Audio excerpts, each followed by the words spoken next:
Hi there, I'm Vinny, and I'm finishing my first ever game, and today I will show the new polished versions of my UI and dialog boxes.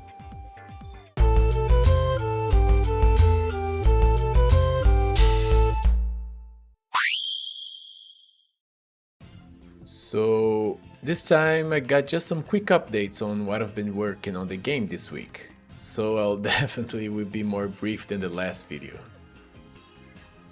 The first thing that I decided to do this week was to remake the UI. In this game, I made a very practical UI, showing the player tools at one side and the collectible items at the other.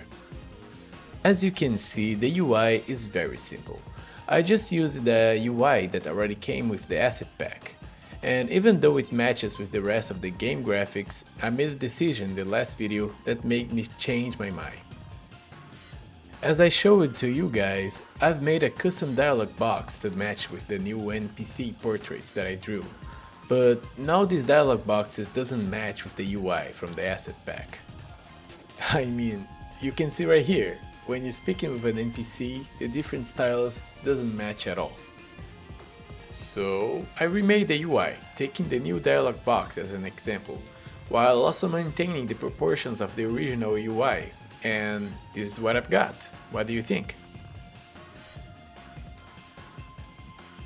And to make things more intuitive, I also made this button icon that appears above the player character, so the player will always know when something is interactable and what button to press.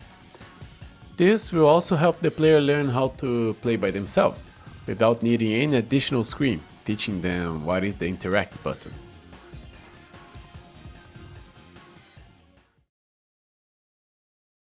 And while we're still talking about the dialog box, I also have some updates that I implemented on it.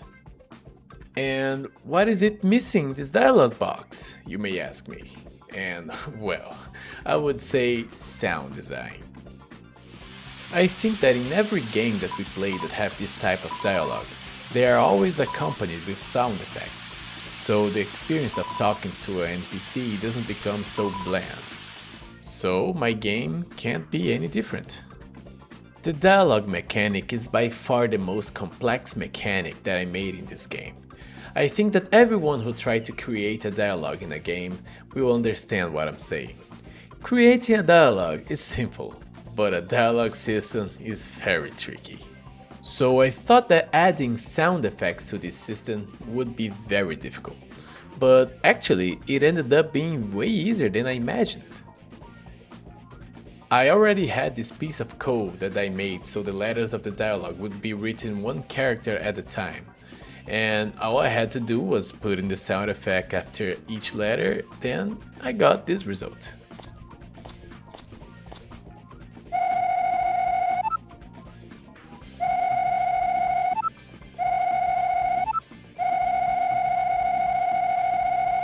This is good, but it can get better. Having the sound effect play after each letter made it sound very shrill. So a way to make it better is making the sound effect play after every 2 letters, reducing the amount of time that it plays by half. Now, there is many ways I can make that happen, but the simpler way that I found was adding this logic to the code. If you don't know what this does, it's a very common way to identify if a certain number is even.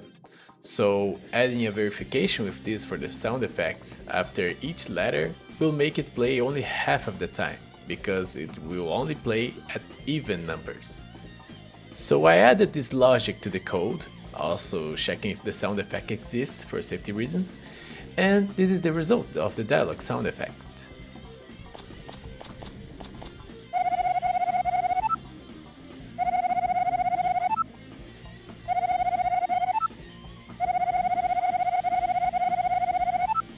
So, what do you think?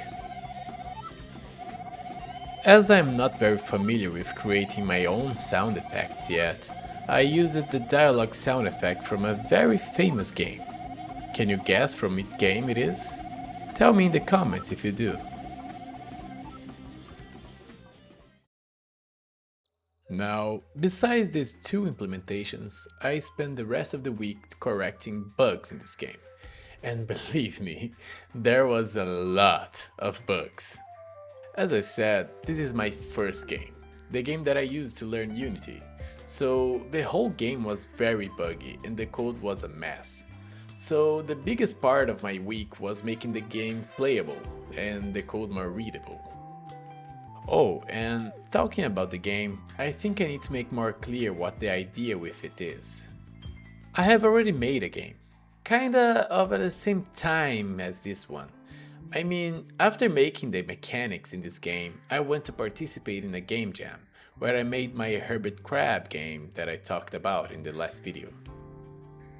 And for a long time, I was deciding if I should continue working on this first game, or if I just should start another project.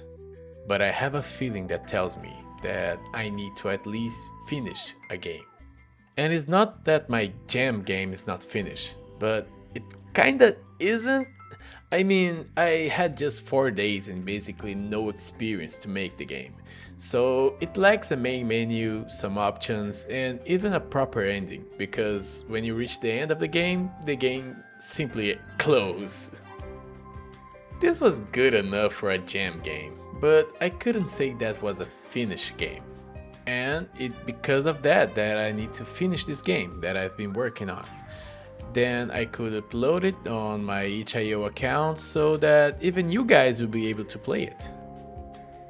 And after the few adjustments that I made this week and correcting a long list of bugs, I think the game is almost finished. I would say that the last thing that I want to make is a main menu and a pause menu. And then I will be done with this project and I will be ready for the next one. But these implementations will be for the next week. So stay tuned for my next video, when I'm going to show you if I managed to create these menus for my game. I confess that I'm a little bit scared because I never did a menu before, so I have to study a lot to make these menus. But I guess this is just a part of my game dev journey. Leave a comment on what you think about the game so far and subscribe to not lose a thing. And till next time!